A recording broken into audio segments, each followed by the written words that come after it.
Se ve la pantalla, ¿verdad? Sí, doctor. Sí, doctor. Ya, entonces, rápidamente para decir, jóvenes, las manifestaciones atípicas que pueden presentarse en chikungunya, si les pregunto, ¿qué me van a decir?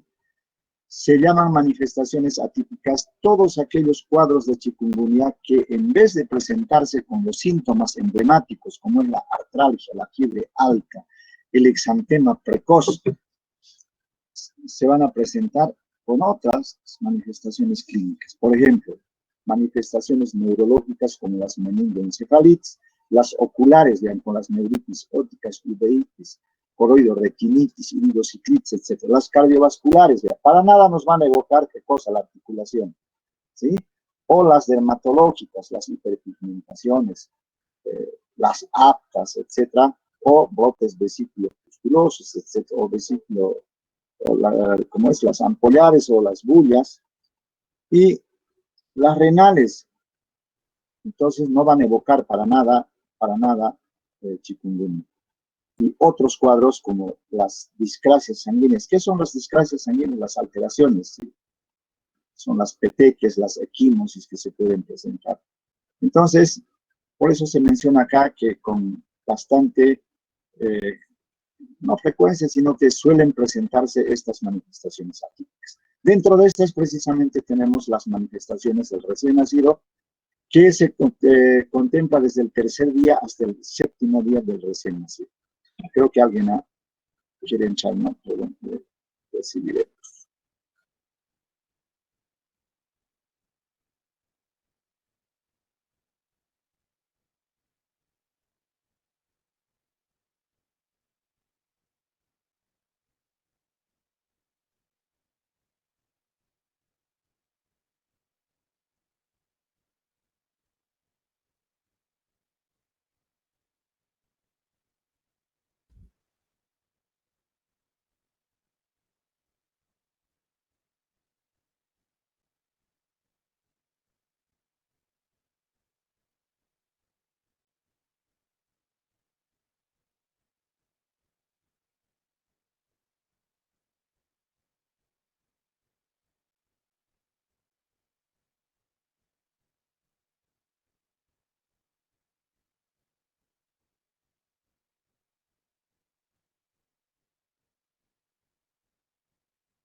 Ya, entonces decía, jóvenes, las del recién nacido, tomamos en cuenta a partir del tercer día hasta el séptimo día del recién nacido, con una media de 4 días. Esa es la prescripción para entender y atender al recién nacido. ¿Qué caracteriza? Fiebre, la anorexia en estos recién nacidos, pues porque no puede tomar la leche de su mamá, ¿no es cierto? Y entonces no puede amamantar. El dolor por el llanto y el edema, a la inspección podemos verificar. La erupción cutánea también, máculo, pápulo y vesículos o bulas, las que hemos visto que pueden presentarse en estos, lo cual significa que es una variedad grave. Vea, meningoencefalitis, esto es muy serio para estos meningos, tienen poca probabilidad de recuperación o crisis convulsivas. Vean, miocardiopatía, esto es también muy severo para estos meningos, habida cuenta que tienen pocos días de nacido, y alteraciones ecocardiográficas que van a dar cuenta del trastorno miocardio. Y vea, 50% de letalidad, es alta la letalidad, muy pocos recién nacidos se salvarán. Las congénitas, también, estas son las erupciones bulosas o las bullas que hemos mencionado, ¿sí? Ampollares y que si se esfacelan, entonces pueden causar sobreinfecciones, descamaciones bastante penosas. En las manifestaciones congénitas, o sea, la infección ha sucedido intraútero, el síndrome hiperálgico en 38%, es lo más numeroso. El exantema en menos porcentaje, 23%, edema en extremidades, 11%, meningoencefalitis, en 9%, la insuficiencia respiratoria en 7%, la descamación severa a partir de esto que estamos viendo en 3%, la hiperpigmentación que estamos viendo acá, aunque aquí no es precisamente un recién nacido, pero las hiperpigmentaciones pueden ser así, en 2%, y la dermatosis bullosa, esta, ¿sí? En un 2%. Esos son los síntomas que se toman en cuenta en las manifestaciones concretas. Las graves, desgraciadamente las graves o sobreagudas cursan con falla respiratoria, insuficiencia cardíaca, meningoencefalitis, hepatitis, que también no es muy serio este cuadro, manifestaciones cutáneas severas, la descamación, las lesiones bullosas que hemos hablado. La mayoría de estas manifestaciones se han observado en personas mayores, y entre estos la letalidad puede ser moderada a severa. Eso es lo que podríamos decir con respecto de las manifestaciones. Ahora, ¿cuáles son los que van a hacer estos cuadros severos? Hay factores de riesgo, los neonatos, por ejemplo, ¿sí?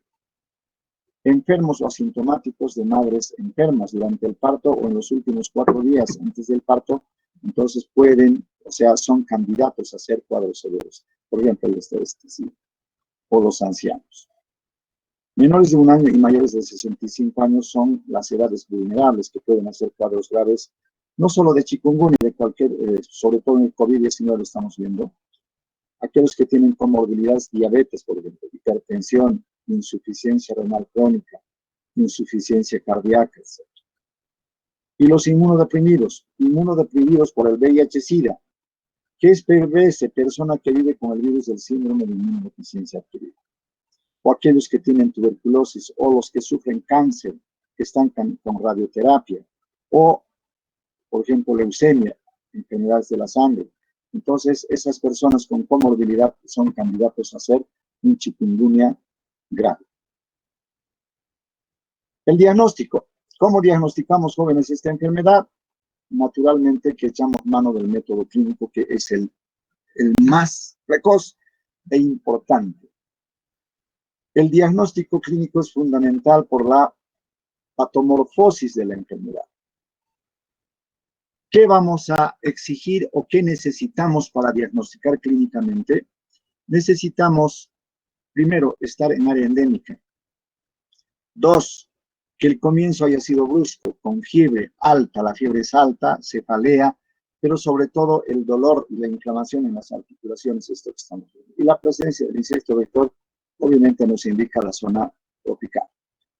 Y entonces los síntomas patognomónicos, el exantema que es antes de las 72 horas, el pabellón auricular que puede estar edematizado, aunque no en todas las personas, pero si hay, eso es un indicador de la fiebre chikungunya.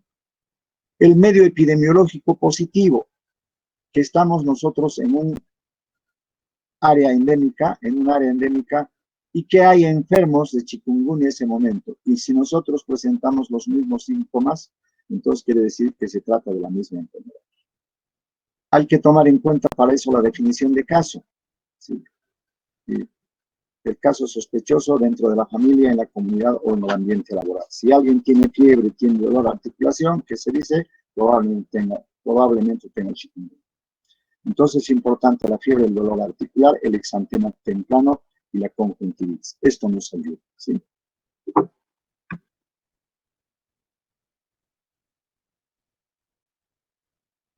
Entonces, ¿cuál es el caso sospechoso? Toda persona con fiebre igual o mayor a 38.5 grados centígrados, ¿sí? Artralgia severa o artritis de comienzo agudo, estamos hablando de esto, la fiebre, o esta zona donde vive alguien, o ha ido a visitar, que reside o ha visitado áreas endémicas, epidémicas o endémicas, ¿sí? ¿Dónde está la epidemia en ese momento o cuáles son los lugares endémicos? Durante las 2 semanas anteriores al inicio de los síntomas. Entonces, estos criterios configuran el caso sospechoso. En el laboratorio empleamos los métodos directos, como ustedes ya saben, que es el PCR, reacción en cadena de la polimerasa transcriptasa. Para las muestras en la primera semana tras el inicio de la enfermedad. El cultivo y el aislamiento del virus en los primeros días de la enfermedad también sirve para diagnosticar. pero para tratar sería muy caro. Es decir, no tendríamos que esperar eso, es preferible hacer las pruebas rápidas de PCR-TR.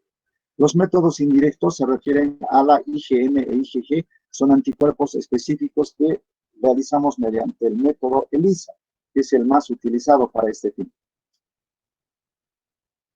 Las mayores concentraciones de inmunoglobulina M se registraron entre 3 y 5 semanas después de la aparición del virus y persisten unos 2 meses. Este dato es importante, jóvenes, sobre todo para complementar la información de que efectivamente se trataba de chikungunya, ¿sí? De chikungunya, porque al cabo de este tiempo hemos de comprobar que se ha concentrado o ha aumentado más la aparición de estos anticuerpos.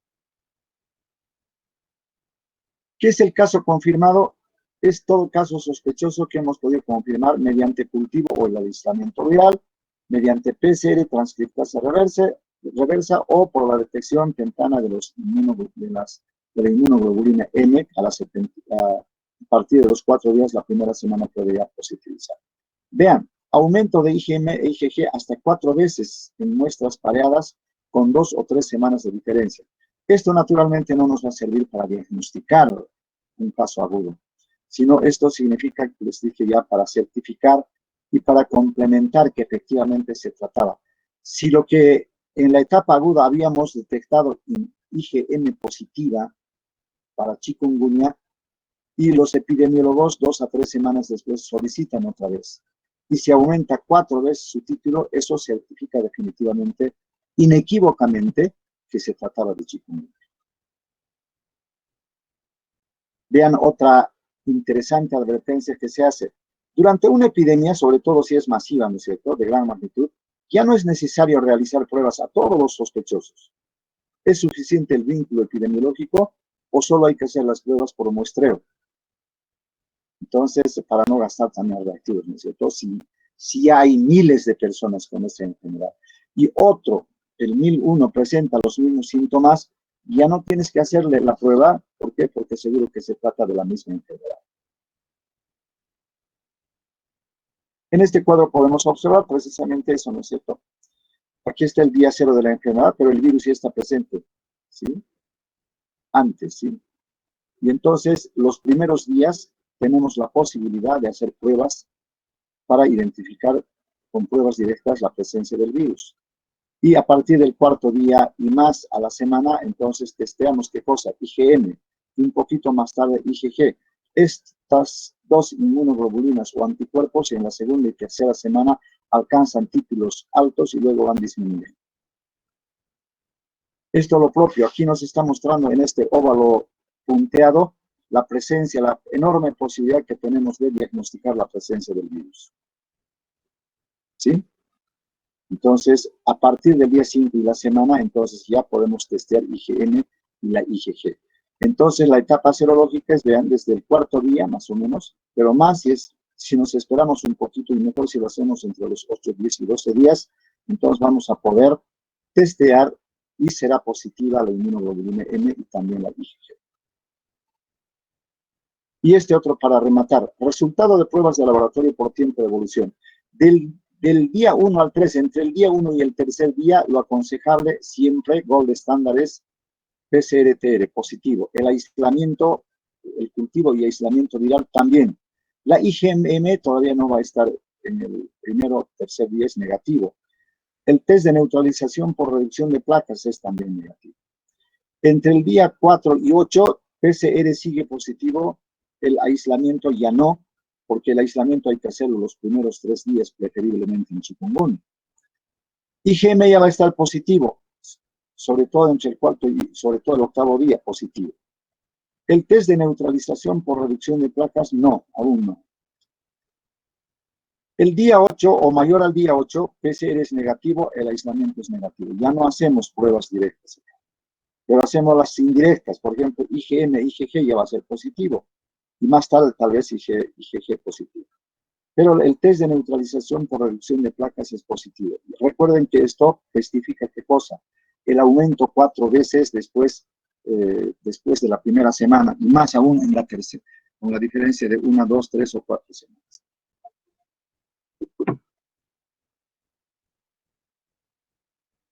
Bien, ahora este flujograma, ¿cómo actuamos, jóvenes, frente a un caso sospechoso de chikungunya? Supónganse que estamos en Santa Cruz o en el Chapare. Entonces se presenta en tiempo de epidemia, ¿sí? Inicio del cuadro clínico sospechoso de chikungunya. ¿Qué hacemos? Tomamos en cuenta si estamos antes de los 8 días o después de los 8 días. Estamos antes de los 8 días, entonces aplicamos reacción en cadena de la polimerasa transcriptasa reversa para dengue. Anótense eso, jóvenes. Primero para dengue. Uno dirá, pero si es chikungunya, pero ¿cómo para dengue? Claro. Aunque yo sospeche que es chikungunya, lo primero que tengo que descartar es dengue, porque dengue es grave, por la hemorragia y el shock. Si es positivo, ya confirmé, ya haré el tratamiento de dengue. Si es negativo, entonces no es dengue. Entonces digo, ahora voy a recién aplicar el test para chikungunya. Recién al negativo aplico reacción en cadena de la polimerasa transcriptasa reversa para chikungunya, para el virus del chikungunya. Si es negativo, no es chikungunya. Y si es positivo, entonces informo al centro de acopio de información. Ahí concluye antes de los 8 días. Pero ¿qué pasa si estoy ya después de los 8 días? Entonces, aplico el test para testear inmunoglobulina M, específico, pero para dengue, con el mismo criterio, para dengue. Es positivo, es dengue. Entonces, trato como dengue. Y si es negativo, entonces recién aplico el test para inmunoglobulina, o sea, es serología. Es una prueba indirecta para chikungunya. ¿Qué voy a investigar? Si está positivo o positiva, mejor, la inmunoglobulina M. Bien, si es positiva, entonces informo al centro de información, y si es negativa, insisto con una segunda prueba para chikungunya buscando IgM. Si es negativa, no es chikungunya, se certifica que no lo es, y si es positiva, informo igual al centro de información. ¿Y cuál es la recomendación? Este algoritmo hay que aplicar al 100% de las muestras jóvenes. Quiere decir en todos los casos donde hemos obtenido muestra para sospechoso de chikungunya. Pero ojo, lo primero que tenemos que descartar es dengue. ¿Esto por qué? Porque por centrarnos mucho en chikungunya podemos hacer escapar un caso de dengue. Eso quiere decir. Tratamiento. El tratamiento de esta enfermedad es bastante interesante. Se lo hace por nivel. En el primer nivel de atención se maneja ambulatoriamente los casos no graves, los casos típicos, que no tienen signos de alarma. Hay que informar a la población sobre los signos de alarma para que tomen recaudos para la prevención y cuidados en el hogar y la comunidad. Hay que identificar cuáles son los signos de alarma y los criterios de referencia, sobre todo a los médicos. ¿Qué hacemos en el tratamiento? Reposo absoluto y tratamiento sintomático.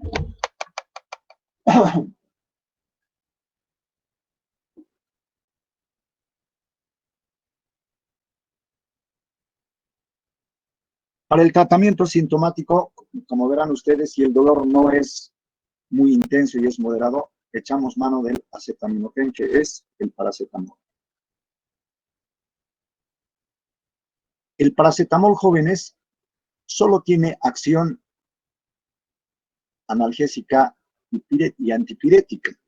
Si ustedes quieren utilizar antiinflamatorio, pueden usar el ibuprofeno o el naproxeno o los sucedáneos, tipo AINE, como antiinflamatorios para aliviar y mitigar el dolor artrítico y la inflamación. No hay que utilizar aspirina, aquí está. Si no hay que utilizar aspirina, jóvenes, en esta enfermedad. ¿Por qué? Por el sangrado y este síndrome, el síndrome de Reye, que se llama, es una encefalopatía y falla multiorgánica que puede ser fatal, sobre todo en los niños, en personas menores, en los niños menores de 12 años.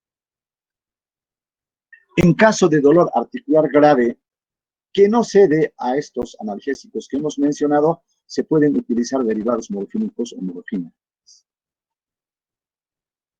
Hay que también cuidar el medio interno, porque no olviden que la fiebre alta puede deshidratar y puede haber también náuseas, vómitos o diarrea, ¿no es cierto? Entonces hay que administrar líquidos, ¿sí? Compensando las pérdidas por sudoración, por vómitos y otros insensibles. La perspiración. Aquí está el paracetamol que ya conocen ustedes, en diferentes formas de presentación. Esta es una isla bellísima, jóvenes, no sé si ya les comenté, se llama La Reunión, es una isla francesa. Acá se presentó, pero se presentó en una semana miles y miles de casos. Colapsaron los hospitales y el dolor fue muy difícil de manejar. Muchas embarazadas cayeron con esta enfermedad y actualmente está por terminar. El 2014, si mal no recuerdo, se presentó y tenía que durar como 7 años de investigación. Y entonces, jóvenes, las conclusiones de esa investigación van a ser muy importantes e interesantes para manejar esta enfermedad. Y esta es otra vista panorámica de esa isla, La Reunión. Es bellísima. Vivir acá debe ser como estar cerca de Dios, ¿no? Vean ese mar tibio, ¿sí? Es un mar cálido, ¿sí? Parece una piscina temperada. Vean ustedes la arena tan blanquita. Vean, esta arena es hermosa, ¿sí? Es como una piscina. Van entrando, pueden avanzar 300, 400 metros y el agua les llega a la cintura. Entonces, parecen unas piscinas. O sea, yo no conozco esta isla, solo sí le estoy hablando por el mar de estas características. El Caribe es así. En el segundo nivel de atención, ¿a quiénes atendemos, jóvenes? A los que ya tienen comorbilidad, factores de riesgo, ¿sí? Por ejemplo, una embarazada sospechosa entre el parto, o sea, una embarazada con dolores articulares, fiebre, exantema, etcétera, y está próximo a su parto. Los casos clínicos atípicos que hemos visto, entonces requieren en especialidades del segundo nivel. ¿Cuáles son las especialidades del segundo nivel? Medicina interna, pediatría, cirugía general y ginecobstetricia. Entonces acá llegan enfermos con signos de alarma referidos del primer nivel, a esos también se atiende. En el tercer nivel, aquí hay que atender ya los casos graves, ¿sí? Neonatos con o sin síntomas de madre enfermas durante el parto o en los últimos 4 días del parto. Embarazadas sospechosas en trabajo de parto. Menores de 1 año sospechosos con morbilidad agregada, que sean diabéticos, que tienen enfermedades de la sangre, etc. Tuberculosis. Todo caso sospechoso con morbilidad agregada y aquellos que están descompensados. Diabéticos, insuficiencia cardíaca, etc. Todos los casos atípicos que requieren especialidades como cardiología. Cardiología no hay en segundo nivel. Neurología tampoco, oftalmología menos, nefrología y otras especialidades. Entonces, solo el tercer nivel. Entonces, hay que remitir a estos lugares. El tratamiento analgésico fundamental. Estamos hablando del tramadol. Bueno, aquí aparece el acetaminofén, que ya sabemos que la dosis tope es 4 gramos, pero hay que empezar con una tabletita de 500. Hay que irle aumentando según las necesidades. Y si no podemos mitigar con paracetamol, entonces acudimos aquí al tramadol. Tratamiento del dolor moderado e intenso, ¿sí? Por vía oral, a las personas que tienen 16 años o más. Vea, empezamos con tramadol 25 miligramos una vez al día. Aumentar 25 cada 3 días, si es que necesita aún, si no podemos dominar el dolor, hasta alcanzar 100 miligramos al día. Entonces daríamos 25 cada 6 horas. Podemos llegar ya con 25 cada 3, imagínense, si no calmamos tampoco vamos a esperar tanto, porque muchas veces ya directamente se da con la primera o segunda dosis, si no vamos a hacerle sufrir 3 días. No sé si me entienden esto. Empezamos con 25 miligramos, ¿sí? Y si no dominamos, podemos incrementar por el tercer día de ese. Por razón necesaria también se puede aumentar en 50 miligramos cada 3 días. Si con 25 no podemos, aumentamos 50 miligramos. Podemos llegar hasta 200 miligramos por día. 4 dosis de 50 miligramos al día, cada 6 horas. Veas, finalmente se menciona acá la dosis tope. 400 no debemos pasar, 400 miligramos. Y estos 400 miligramos hay que repartirlos. O sea, ¿cuánto daríamos? 50 cada 6 horas. no exceder estos 400 miligramos por día. La administración oral a los ancianos de 75 o más años de edad. Empezamos igual con 25 miligramos por día. Igual aumentamos cada 3 días 25 hasta llegar a 100 miligramos repartidos en 4 dosis. Y si necesita más, podemos también igual 50 miligramos cada 3 días hasta alcanzar 200. Pero vean, en los ancianos nunca hay que exceder los 300 miligramos. Esto siempre hay que repartir en 4 dosis iguales.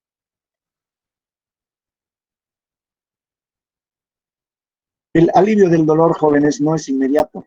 Entonces, ¿qué podemos hacer para aliviar más rápido? Entonces, hay que seguir estas pautas. Adultos y adolescentes igual, de 16 años o más, entonces aquí está lo que les decía. Ya no empezamos con 25.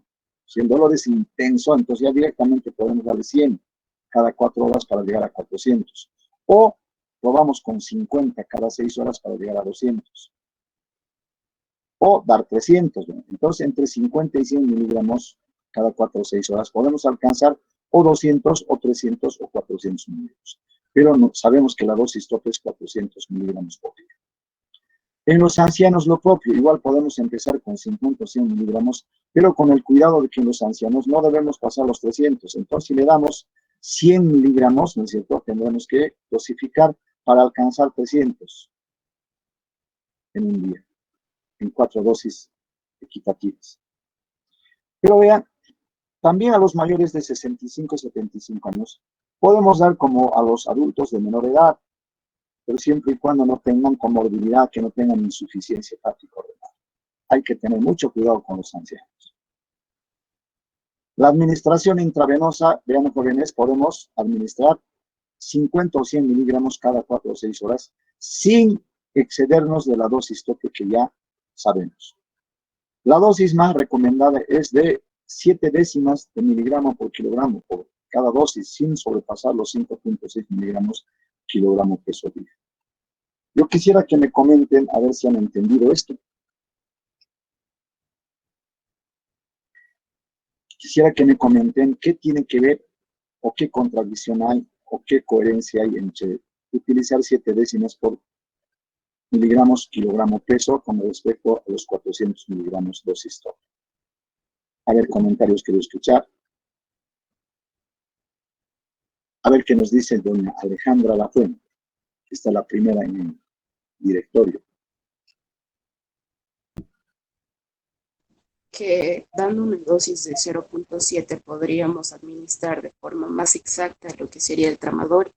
Ya, muy bien. Por ejemplo, a una persona de menor peso, podríamos no siempre darle los 400, sino seguramente alcanzará, pongamos de 250, se lo damos solo eso. O 350, solo eso le damos, ¿no? O 300, solo eso. ¿Y pero qué más? ¿Qué explicación más hubiera? A ver qué dice Franklin Martínez. Tal vez, doctor, tal vez por bueno, el empleo del tramadol al usar por tema de kilo peso, se da una dosis exacta, además de que no sobrepasa lo que es la dosis para para dar una sobredosis, para que se produzca Ya, una sobredosis de dolor, ¿no? ¿En qué caso surgiría una sobredosis? O sea, una dosis mayor a 400.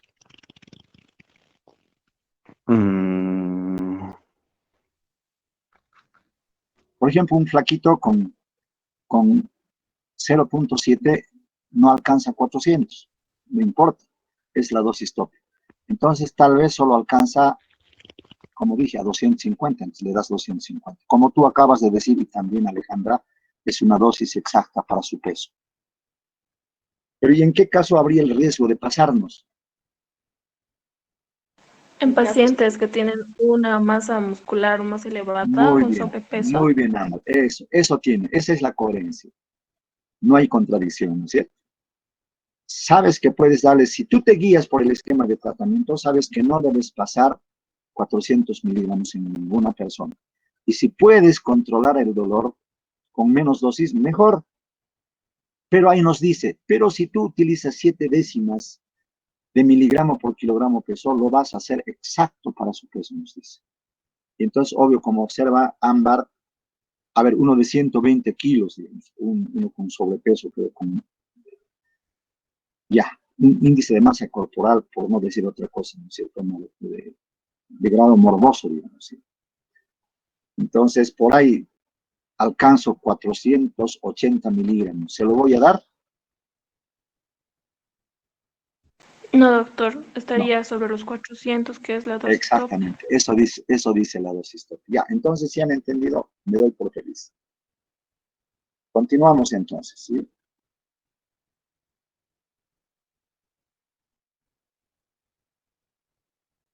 Entonces, ustedes están armados mejor que Rambo, ustedes, para combatir las enfermedades jóvenes, ¿sí? Entonces, en ambos casos, ¿no es cierto? Si se exceden, cortan en el tope.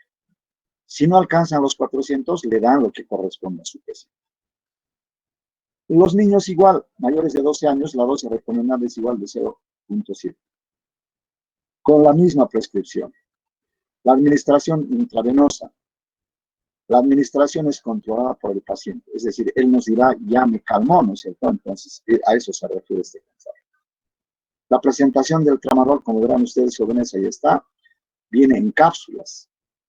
Viene en comprimidos, retard de 100 miligramos. Viene en gotas, viene en ampollas inyectables y viene en supositorios para que facilite su administración. Y este bello paisaje es de Puerto Villarroel. No sé si conocen ustedes jóvenes Puerto Villarroel. ¿Conocen? Yo les animo a que vayan cuando pase todo este problema que estamos viviendo. Es bellísimo. El agua baja más, sobre todo en este mes. Este mes de agosto, septiembre es ideal. El agua está a esta altura. Y a este lado, que ven, son arenas, son unas playas. Ustedes pueden jugar wally, fútbol, revolcarse y bueno, penetran por acá, sí, y les da el agua a las rodillas, la cinturilla, que es más corta.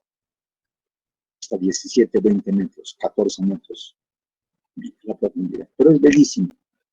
Está aquí, este límite del departamento de Cochabamba. A este lado, a esta orilla es Cochabamba y este ya es el Beni. Es una belleza. Pueden ver monos, lo malo también víboras que a mí me aterran, ¿no? Entonces, bueno, ese es el fin, jóvenes. No sé si hay comentarios. Si no tienen comentarios, pasaríamos a otro tema. Preguntas, a lo que ustedes quieran. Doctor, disculpe, ¿cuál era la dosis para los niños mayores de 12 años en cuanto al tramadol? Igual, o sea, el 0.7 por kilogramo peso. Ya, ¿Quieres que te muestre otra vez? Ya tienen en la forma sincrónica estos jóvenes, pueden entrar. Está fragmentado: etiología, fisiopatología, cuadro clínico, diagnóstico, tratamiento. En todos los temas he querido hacer así para que ustedes puedan consultar a cabalidad, ¿ya?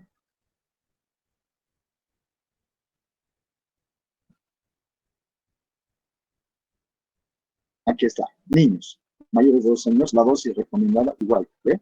0.7 décimas. Igual que para adultos. Tomamos en cuenta como fueran adultos.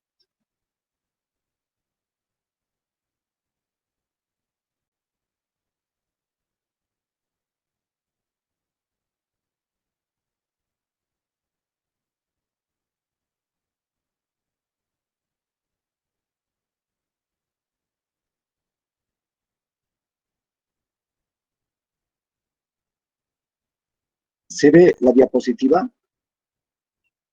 Sí, doctor. Ya. Entonces vamos a entrar, jóvenes, rápidamente a analizar esta otra enfermedad que es bastante interesante y transmitir esta enfermedad también por los mismos mosquitos, el Aedes aegypti y el Aedes albopictus. Doctor, una preguntita. Sí, dime.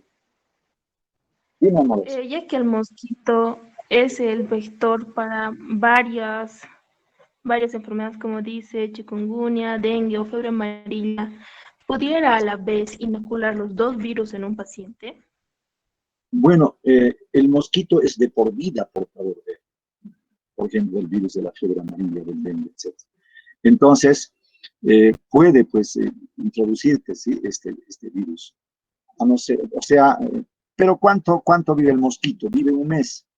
Un mosquito que estuviera infectado con el virus de la fiebre amarilla, el dengue, entonces sería excepcional, porque como solo vive un mes, entonces perece, ¿no es cierto? El mosquito se transmitiría. Pero si estuviera en fase activa el mosquito, pudiera transmitir. ¿Por qué? Porque es el transmisor de por vida. La felicidad, la tranquilidad es que solo vive un mes.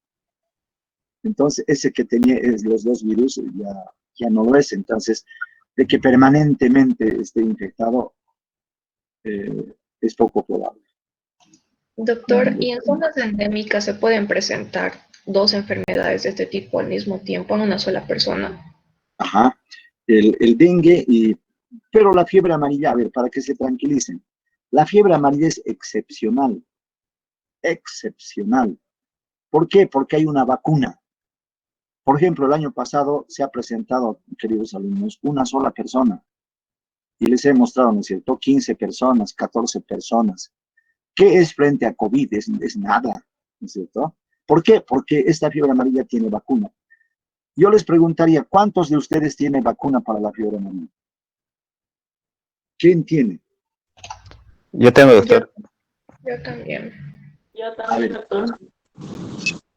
vamos a contar cuántos tienen. A ver, ¿quiénes tienen? Alejandra, ¿tienes? Sí, doctor. ¿Tienes? Sí, sí, Allá. tengo. Ámbar. Ámbar no.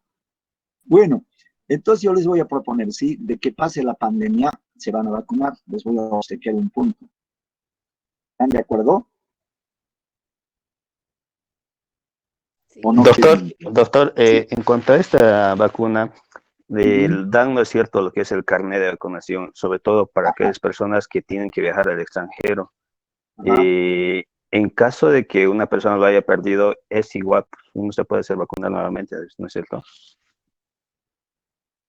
Mira, querido amigo, no sé cómo está manejando. Deberían, bueno, tendrían que darte en el lugar donde te vacunaron. A ver, me pasó eso a mí. Yo tenía la vacuna. 3 veces me he hecho vacunar. Porque antes nos vacunábamos cada 10 años. Y en los países donde hay fiebre amarilla, teníamos que vacunarnos cada 6 años o cada 5 años. Pero en el lugar mismo donde hay fiebre amarilla, como yo de jovencito trabajé mis primeros años en la Fuerza Naval Boliviana. Era un militar similar y tenía grado de alférez. Entonces, yo tenía que, o sea, me encantaba, o sea, navegar, ir con ellos, íbamos así, no en excursión, sino íbamos en brigadas de limpieza de ríos, por ejemplo, ¿sí? O íbamos en patrullajes, como yo era médico militar, entonces acompañaba a mis enfermos o a mi población, que eran los militares, los soldaditos, los marineros, de agua dulce. Y entonces, esta época precisamente, cuando está empezando junio, hay estos problemas y son coincidentes con la presentación del virus. Entonces había un regimiento en Colombia, en Cochabamba, antes de bajar al Chapal, en plena altiplanicie. Y hay un regimiento, René Barrientos Ortuño se llama. Y entonces daban las órdenes. Y uno de los promotores era yo, para controlar la fiebre amarilla. Pero yo coordinaba más de Villa Punari, del Chapare hacia el Beni. Entonces hice una asociación estratégica con los navegantes. Los navegantes son como los transportistas que tenemos acá en Sucre, los que hacen huelgas, paros, ¿no es cierto? Igual, eran cientos y tenían unas embarcaciones para transportar mercadería rumbo a Trinidad, Guayana Medina, etc. Poderosos. Y si tú preguntabas cuánto costaban, por ejemplo, su pontón o su embarcación, aquella vez costaban 300.000 bolivianos, o 500.000 bolivianos, en fin, pero ¿qué les digo? Eran muy adinerados estos señores. Pero yo hice una asociación estratégica, les dije, miren, yo voy a darles una revisión de enfermedades de las IPS, ¿no? Gratis. Pero quiero que me cooperen, porque ellos tienen radio, se comunican a través de radio. Yo era radioaficionado también. Entonces, cuando llegaba yo tenía mucho miedo a la fiebre amarilla. Y les confieso, también tenía miedo de morir, aunque yo tenía la vacuna, pero bueno, ¿cierto? Entonces, pero siempre. Pero más me daba pena de la gente pobre que podía morir. Entonces yo les decía, cuando ustedes en las travesías vean monos muertos, me van a avisar por radio para que inicie la vacuna. Porque siempre la burocracia era así. Cuando yo quería vacunar, pero no hay riesgo, tendría que ser que la vacuna, que el costo, que bla, bla, la cadena de frío, tanto, siempre hay problemas. Y algunos salubristas que no tenían experiencia de la asistencia médica, de la labor médica, piensan diferente, o sea, son más de escritorio y siempre provocan problemas. Uno tiene que ser salubrista habiendo ejercido la medicina, ¿sí? Entonces uno entiende, uno es más práctico y sabe actuar. Y yo andaba renegando entonces, ¿pero qué hice? Hice unas alianzas con las fuerzas vivas de la población, el Club de Madres, el Comité Cívico, y con estas organizaciones. Pero concretamente esto, ¿sí? Entonces, para vacunar yo necesitaba un justificativo, por lo menos, como es una enfermedad zoonótica, entonces, jóvenes, yo les decía que me avisen. Y me avisaban, doctor, hemos visto un monito muerto o varios monitos muertos. ¿Qué significa ver monos muertos? Significa que está habiendo fiebre amarilla en esos animales. Entonces, ahí se llama la fiebre amarilla selvática, la fiebre amarilla de la jungla. El mosquito transmisor es el mismo. Pero los hombres que van junto a estos monos, a su hábitat, digamos, ¿sí? Los que explotan madera, los que explotan castaña, los agricultores, entonces, el mosquito puede sacar el virus del mono. Por ejemplo, hay dos monos, el mono aullador, el mono manechi o el mono colorado. Entonces, estos monitos tienen el virus y a partir de estos, en fase virémica, el mosquito puede transmitirnos, igual que en el dengue, puede transmitirnos el Aedes aegypti o el Albopictus. Entonces, ¿qué padecemos? Una zoonosis, una enfermedad propia de los monos, la fiebre amarilla de los monos, el hombre padece. Cuando el hombre está ya con la fiebre amarilla y está en el poblado, y también está el mosquito en el poblado tropical, y a partir de esta persona que adquirió primero fiebre amarilla selvática, y si el mosquito saca el virus, pasa 14 días y transmite a otra persona, esa ya es la fiebre amarilla urbana. Pero en el sinónimo queda eso, fiebre amarilla urbana, selvática, de la jungla, etc. Entonces había necesidad de vacunar. Yo varias veces he vacunado, pero no saben lo que me costaba conseguir la vacuna. Y como es un área tropical, imagínense, la cadena de frío tiene que ser estricta, porque el hielo en un área tropical donde hay la temperatura del medio ambiente 38 a 40 grados, 38 a la sombra, imagínense. Entonces el hielo no dura pues nada, o sea, teníamos que hacer piruetas y yo tenía que entrenar a varios vacunadores, entre ellos soldaditos o marineros inteligentes, también habían enfermeras. Entrenaba así, como con unos 15 o 20 entrenábamos, nos preparábamos para que no se inactive la vacuna, porque tenía que estar en hielo. Y entonces empezábamos a vacunar, hacían fila. Pero la parte simpática es esta. Entonces, en el comunicado, yo lanzaba el comunicado como estaba yo ligado con las fuerzas del ejército, etcétera. Entonces, por radio decía, miren, está habiendo fiebre amarilla. A todo turista que no tenga vacuna, ¿sí? O no dejan entrar o les vacunan. Pero ya vamos a ver que esa medida era heroica. Yo les decía, no dejen entrar o vacúnenles, pero vacunarles y luego que esté siquiera unos 8 días o 10 días. No puedes entrar si no estás vacunado con una antigüedad de 10 días. Pero en el ejército no sé qué entendían, ¿no? Entonces, los micros o las flotas que llevaban los turistas a Villa Tunayo o al Chapare, que ya era tropical, una zona tropical. Habían turistas, sí, franceses, holandeses, italianos, ¿no? O personas que no tenían vacuna, y ahí salían a la tranca, justo era frente al ejército. Había la policía militar, unos 20 policías militares, no dejaban pasar. Vacuna, decían, tenías que presentar tu carnet. Y si no tenías el carnet de vacuna, esos 20 policías hacían una especie de callejón de la amargura, ¿sí? Y te hacían pasar a la sanidad del regimiento. Y el gringo decía, yo tengo vacuna, nada. O sea, a los turistas igualito les vacunaban, vean ustedes, ¿sí? Y a las personas que no tenían vacuna les vacunaban, pero igual les hacían entrar ya. ¿Con qué antigüedad de vacuna? De horas, porque en Colombia les vacunaban, pero a las 4 horas, a las 5 horas ya estaban en Puerto Villarroel. Bueno, esa es la anécdota, ¿no? Entonces, lo que tú contestas, aquella vez, por ejemplo, yo me hacía vacunar cada 2 años. Me hacía vacunar. ¿Por qué? Porque estaba en una zona donde había fiebre amarilla. Vea, en un país que tiene cada 5 años. Y en el poblado o en el lugar mismo donde hay el mosquito cada 2 años. Esa era la premisa.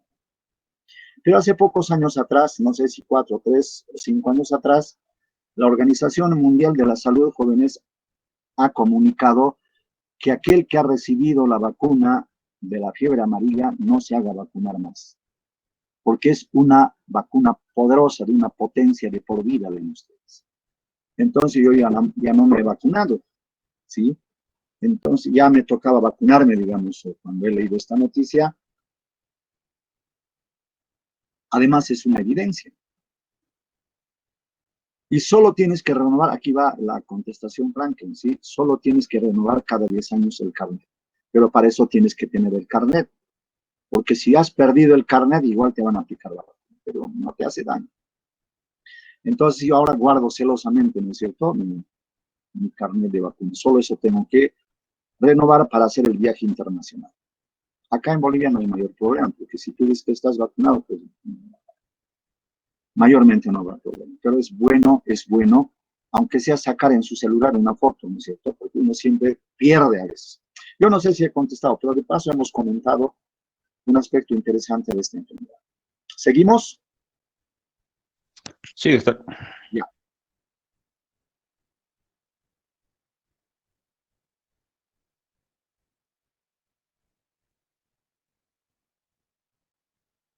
Bien, entonces, esta hermosa zona. Si esto es faltando poco para llegar a Villa Tunarí, si ustedes conocen Villa Tunarí, es hermosa ciudad. Hay unos hoteles de 5 estrellas, unas playas, pero hay de todo, hay de todo. Fruta, en este tiempo la fruta, hay para saciarse mandarinas, pomelos, naranjas. Es increíble. Y la pesca, ¿sí? Acá pueden servirse pescados, ¿sí? El surubí, el sábalo, y trucha. Hay también criaderos de trucha. Ahí está la fiebre amarilla, jóvenes. Entonces vamos a definir con esta estructura, ¿no es cierto?, todos nuestros temas: definición, sinonimia, dónde hay geográficamente, el agente causal, los trastornos patológicos, o sea, la fisiopatología, el cuadro clínico, el diagnóstico, tratamiento y profilaxis. Todas las enfermedades siempre vamos a conocer con esta estructura. Este es el mariposario, jóvenes, ¿sí? El mariposario de Santa Cruz, no sé si conocen. Estas hojas que ven a la derecha se llaman las hojas, la flor de la reina Victoria. Un niñito de 2 años puede tranquilamente pisar y no se hunde, es fuerte, resiste. Es una belleza así en estos remansos, pero claro, este es un criadero de mosquitos, pero que da calor, ¿no? Que da fiebre. Pero da pena porque estas flores son una belleza, parecen unas margaritas hermosas, ¿sí? Entonces, esta enfermedad es una arbovirosis aguda endémica y epidémica también. Endémica, ¿qué quiere decir? Propia del lugar, permanentemente está ahí, pero hay brotes epidémicos, ¿sí? En números infrecuentes, algunas veces 14 veces se presenta, otras más será. En fin, hay esa presentación. El año pasado se ha presentado un solo caso. A ver, una pregunta. El 2019, jóvenes, solo se ha presentado un caso. Solo se ha presentado un caso. El 2005 se han presentado 14 casos.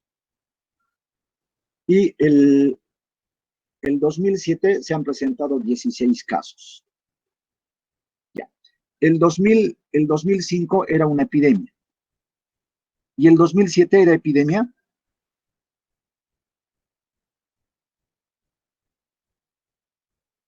Jóvenes, ¿qué me dicen? Doctor, sería pandemia porque creo que es mayor a uno, ¿verdad? Nos dijo. Por eso les pregunto. A ver, ¿qué me dicen? Un segundito. Doctor, ¿puede repetir, por favor, las cifras y los años? Deme un segundito, yo tengo una llamada telefónica. Un minutito, ven. No, ya no, dile que no. Hasta aquí nomás te vas a ya no,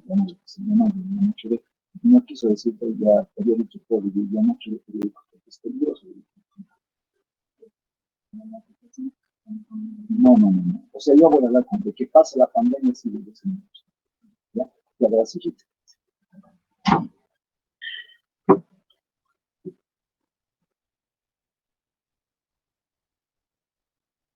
A ver, la pregunta es, el 2005 era una epidemia. ¿Cuántos casos eran? 14 casos. Y el 2007 se han presentado 16 casos. ¿Era epidemia? Sí, doctor, porque está mayor con 2 casos. Muy bien. Y el 2019 se ha presentado, el año pasado, un solo caso. ¿Es epidemia? No, doctor, porque no sobrepasa los casos. Muy bien. Eso quiero que lo tengan claro. Muy bien, Ámbar. Entonces, ¿qué es la definición de epidemia? Es la presentación inusual. O sea, el número que no se ha presentado antes, eso quiere decir. Así sea con uno, ¿sí? Entonces, si por ejemplo, este año se va a presentar 2, ¿es epidemia? Sí, doctor. ¿Cómo Sí, es? doctor, porque aumentaría en un caso. A ver, Ámbar dice que sí. A ver, ¿qué dice doña Natalie? Eh, sí, doctor, porque se está aumentando más un caso. Uno. Mm, ¿Cuál ha sido, pues, la última epidemia? No, doctor, porque si Doctor, en pero tendría que 2017 sobrepasar los casos que 16 ya había. casos, entonces Por tendría eso, que a ver, sobrepasar esos el 16. 2005 era epidemia. Eso quiere decir que la anterior epidemia sobrepasó. Seguramente era menos. No sabemos qué año habrá sido esa epidemia, no tengo el registro. Antes del 2005 había una epidemia de X número, pero 14, en todo caso ha sido menos de 14, pero era epidemia. El 2005 ha superado esa epidemia y se convirtió en epidemia. El 2007, sí, seguramente el 2006 era menos o igual o menos del 2005, entonces no hay registro de epidemia. Pero el 2007 ha superado con 2 casos, entonces es epidemia. El 2019 solo un caso, no es epidemia. El 2020, este año, pónganse que se va a presentar 2 casos. ¿Es epidemia? No, no. doctor. No, muy bien, porque siempre tenemos que hacer referencia a la última epidemia. Si se presentaran 16 casos, ¿sería epidemia? No, doctor. No, Todavía no está superando. claro, exactamente. Entonces, tiene que superar. Ahora, imagínense si este 2020 se presentan 20 casos. ¿Es epidemia? En ese Sí, caso doctor. sí sería. Ya. Ahora bien, el 2021 se van a presentar 18 casos. ¿Es epidemia? No. No. Perfecto. Muy bien. Entonces, aclarado eso. Doctor, ya son Dígame. las 9, algunos tienen práctica, doctor. Ah, ya. Perfecto. en punto, sí, no se atrasen a su práctica. Hemos quedado entonces definición, en sinónimo hemos quedado, ¿listo? Que les vaya bien, jóvenes. Que les vaya Hasta muy luego, bien. doctor. Un abrazo, jóvenes. Hasta luego.